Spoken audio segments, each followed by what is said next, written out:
Developmental editing versus copy editing versus line editing. How do you know what you need? Well, in this video, I'm going to explain the difference and I'm going to help you decide which one you need. So I'm going to start with developmental editing, but then stick around to the end because I'm going to explain the difference between line editing and copy editing because they go hand in hand, they're very similar, and they're very confusing for people to differentiate between. So developmental editing focuses on the story as a whole. It focuses on things like plot, setting, and characters. And a developmental editor will read for errors in those things. They're going to look for ways that you didn't tie up the loose ends, or wait, how did the character all of a sudden get their hands untied? I've actually made that mistake before where I was like, oh yeah, they were bound, and now they're not bound. My bad! But usually they're going to look for major plot holes. They're going to look for issues with the development of the story. So they're going to be looking for issues with the characters.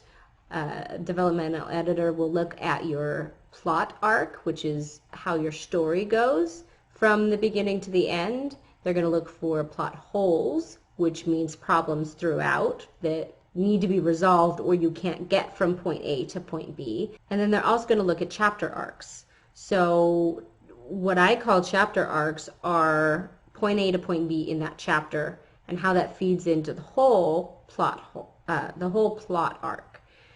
So with the chapter arcs, there's a point to that chapter. There's something you want to get across, whether that's introducing a new character or a new tension or a new subplot, or maybe things go awry for the character. There's always a point to each chapter. And if there's not a point to your chapters, you need to relook at your chapters because every single chapter needs to be pulling the characters and at the same time pulling the readers towards the end.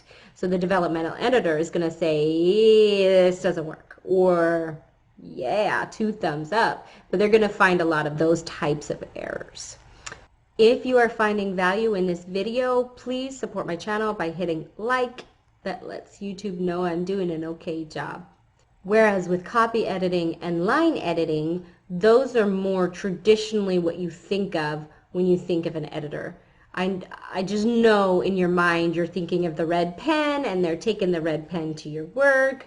Those are the kind of editors that do copy and line editing. So copy editing is going to be focused more on the mechanics, the spelling, the punctuation, things like that. So very simply put, they're just looking for those red pen errors. Whereas a line editor is looking for issues with style. They're going to be looking at your tone throughout the book. Is it consistent? They're going to be looking, like for example, are you writing a gripping crime thriller and then all of a sudden it reads like a middle grade fantasy novel? That's a tone, not just setting and characters. They're also going to be looking for the readability of it, whether the sentences flow, whether it's choppy, whether the language is a little bit weird in certain places. They're going to be helping you to clarify. So if you are writing a scene and the reader can't envision what you're writing, it's because something in the language isn't clear.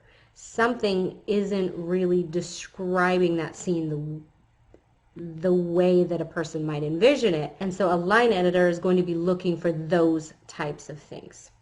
So style, your voice, essentially. Thank you for hanging out with me. Don't forget to ring the bell so that YouTube will send you notifications.